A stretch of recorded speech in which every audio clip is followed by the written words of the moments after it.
One of the most criticized and talked about events today is the Occupy movement. While plenty of people criticize the movement, they don't understand that some people are using their First Amendment rights to protest, and these rights were given to them by the Founding Fathers. Began with a small, disorganized protest on Wall Street in Lower Manhattan here in New York, has grown today to demonstrations nationwide against corporate greed. From New York to L.A., even up in Maine, people took to the streets to express their anger and make sure their message is heard.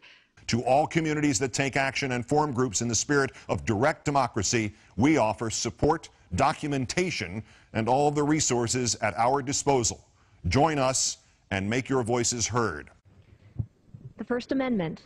Congress shall make no law respecting an establishment of religion or prohibiting the free exercise thereof, or abridging the freedom of speech or of the press, or the right of the people peaceably to assemble and to petition the government for redress of grievances. This amendment in the Bill of Rights of the Constitution gives any citizen of the United States the freedom to express themselves and to assemble peacefully to petition the government.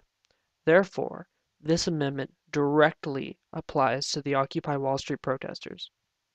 Despite those words in the First Amendment, several cities, including Tucson, Arizona, have begun enforcing petty laws with hefty fines in the attempt to financially force the Occupy protesters to break up. Similarly, Occupy Dallas participants were forced to relocate from Pioneer Plaza to a park outside City Hall after Dallas city officials informed them that to obtain a permit to gather in the park, the group needed an insurance policy, a $1 million insurance policy.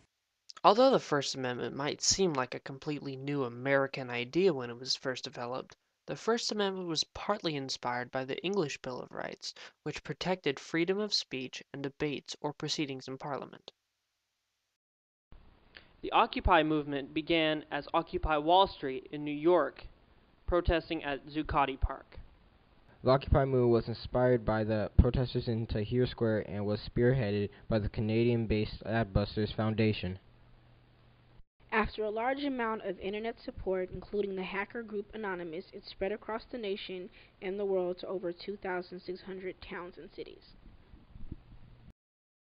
The Occupy protesters have taken drastic measures to disrupt business as usual by setting up tents, blocking access to streets and public property. Here are what a number of protesters have said.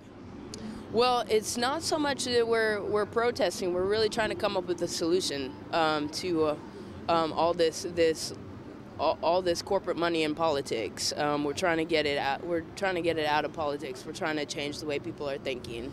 I really hope that we are able to change some laws in the government. The protest here is a little different.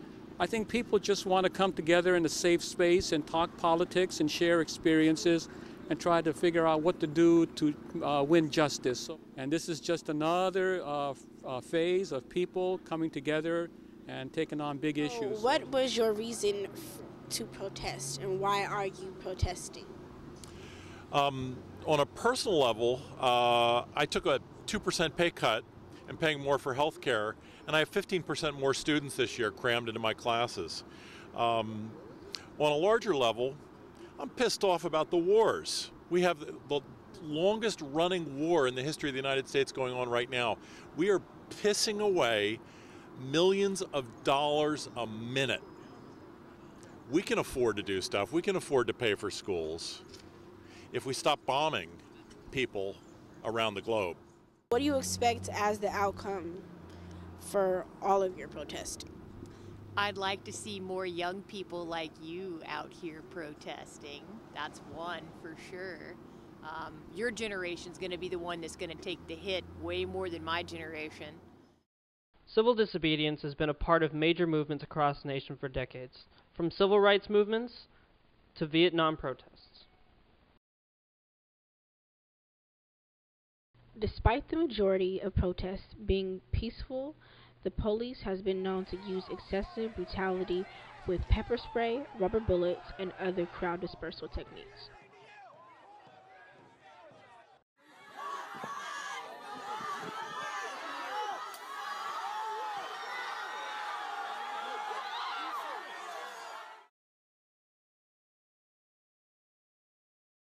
They take over a public park they didn't pay for, to go nearby to use bathrooms they didn't pay for, to beg for food from places that they don't want to pay for, to obstruct those who are going to work to pay the taxes to sustain the bathrooms and to sustain the park, so they can self-righteously explain that they are the paragons of virtue to which we owe everything. Now, that is a pretty good symptom of how much the left has collapsed as a moral system in this country, and why you need to reassert something as simple as saying to them, go get a job right after you take a bath. Mayor Mike McGinn claims that he supports the movement, but he also quotes, "I share the message and value of the Occupy Seattle movement and want to work with them and others to meet our goals of protecting free speech rights, protecting public safety of protesters and the public."